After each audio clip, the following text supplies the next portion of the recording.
want to put the statement by President Trump up on the screen. He says in a Truth Social post, "We have completed our very successful attack on the 3 nuclear sites in Iran, including Fordo, Natanz, and Esfahan. All planes are now outside of Iran airspace. A full payload of bombs was dropped on the primary site, Fordo. All planes are safely on their way home. Congratulations to our great American warriors. There is not another military in the world that could have done this. Now is the time for peace. Thank you for your attention to this matter." I'm here with CNN's Jeremy Diamond in Tel Aviv. Obviously, Jeremy, this is something that we have been waiting for and watching for. We got the word earlier today that B-2s were in the air. There has been some reporting they're heading toward Guam. We don't know exactly what aircraft were used in this. They set a full payload of bombs, which there had been a lot of discussion about how many of these bunker buster bombs would be required to really damage Fordo facility. Unclear if just one would be enough. He says bombs. It sounds like there were multiple strikes. Yeah, and you know, even as he is talking about multiple nuclear sites in Iran, the one to key in on is the Fordo facility, because we know that that is the facility that is buried deep beneath a mountain in Iran that would require those B-2 bombers and would require those 30,000 pound bombs to be dropped over that facility. And most experts have estimated that it would take multiple bombing runs to actually get to the depth required to destroy that facility in Fordo. And it appears that the United States has now carried out that strike. The question, as you said, how many runs did it take? Were they able to destroy it completely? You know, we don't know that yet. We don't have that battle damage assessment that they need to. You should also point out the Natanz facility, according to the IAEA and others, that was damaged by Israeli authorities. That was damaged early on in Israel's actions against Iran. The exact level of damage was not clear. There were some initial reports that perhaps the damage was worse than it actually was. The electrical supply to the centrifuges at the Natanz facility were cut. That electrical supply was cut. I spoke to the head of the IAEA who said he believed that would have caused some of the centrifuges in that Natanz facility to spin out of control and probably go offline and be damaged. But again, it seemed like Fordo had not really been directly hit as far as we know. That's right. The Israelis had primarily focused their attention on the Natanz facility. We know that they had done extensive damage to the above ground facilities, some damage to the below ground facilities, and then as well some damage to Isfahan as well, although they left a lot of that untouched. Some of that, according to experts who I've spoken to, may stem from the risk of radiation that could stem from, you know, if you hit that facility very hard.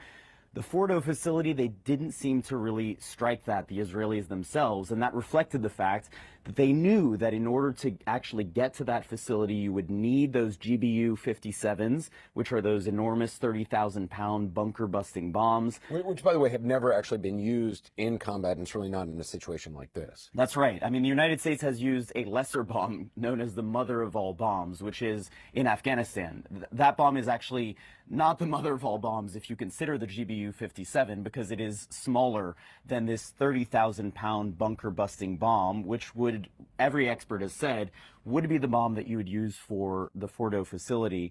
At this stage, we don't know that they have actually used that. We don't have confirmation from the military, but presumably that would indeed be the weapon of choice for this facility. The thing about those bombs is that they can penetrate deep through concrete, deep through fortifications. The question is, would you need to hit with multiple of those bombs in the exact same spot to really get to the depths that we're talking about? I mean, there's estimates of how deep the Fordo facility goes, and I've seen a variety of them, but it's extensive. I mean, it is very deep in this mountain. Without a doubt. And you not only have the mountainous structure, you know, the natural fortification that is provided in this facility, but there's also been some analysis that there is likely some reinforced concrete as well. So you have the mountain itself, but then you may also have reinforced fortifications for this facility itself. And that's why most experts have said it would likely take multiple runs of these GBU-57s, known as these 30,000-pound bunker-busting bombs, to be dropped over this facility.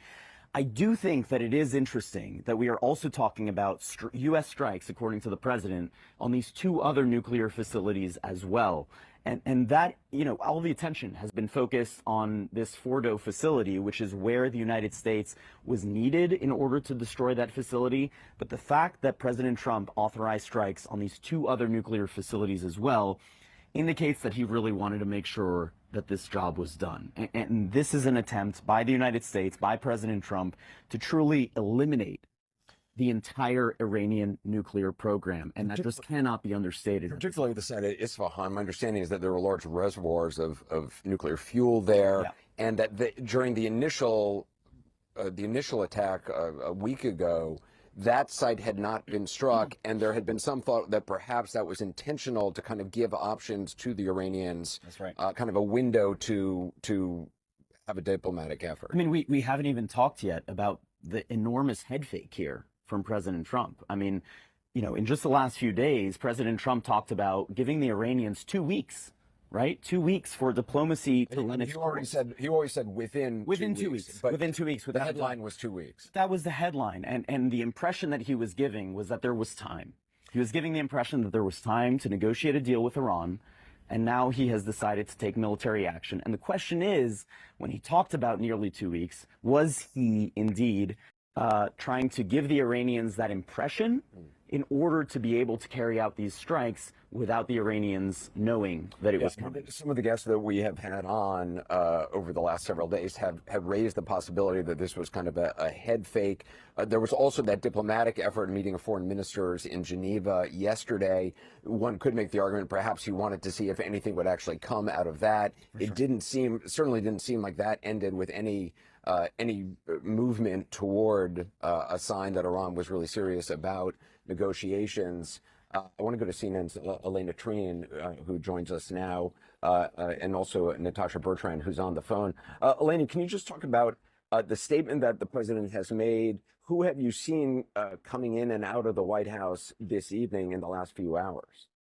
Yeah, look, I mean, obviously an incredibly significant move here by the White House, really just saying that they have moved forward in striking these 3 Iranian nuclear facilities, really trying to aid the Israelis in their goal of wiping out Iran's entire nuclear program. Notable as well that he thanked American warriors and said there's not another military in the world that could have done this. Also saying that all planes are now outside of Iranian airspace. Now, to give you some context, the president did land back at the White House. He was at his club in New Jersey about a little bit over around 2 hours ago now, and he went right into the West Wing to meet with his national security team. We spotted some of them coming in, including CIA Director John Ratcliffe, someone who's been very influential, we're told, behind the scenes in briefing the president, but also laying out different options he could take here. We also spotted moments ago Secretary of State Marco Rubio just outside the West Wing on the phone. Look, the president, the Marine, is still out there continuing to huddle with his national security officials as he released this statement.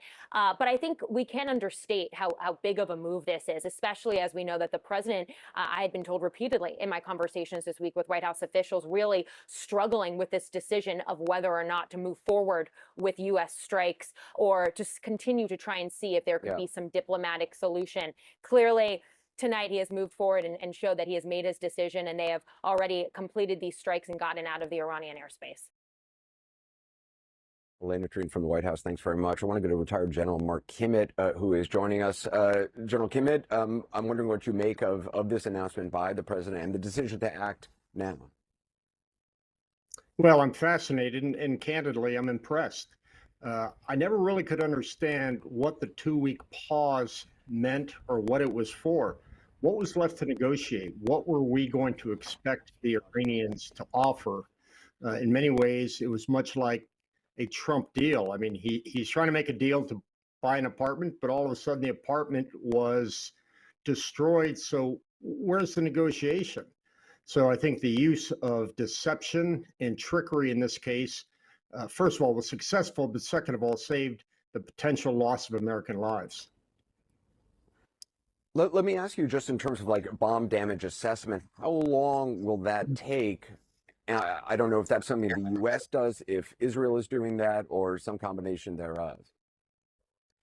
Well, you can anticipate that every intelligence gathering asset that the United States has, from satellite to communications intelligence to human intelligence, is now focused at least on Fordal to make sure that they have an accurate reading of what damage has been done to that site and if there's going to be a need for attack or reattack.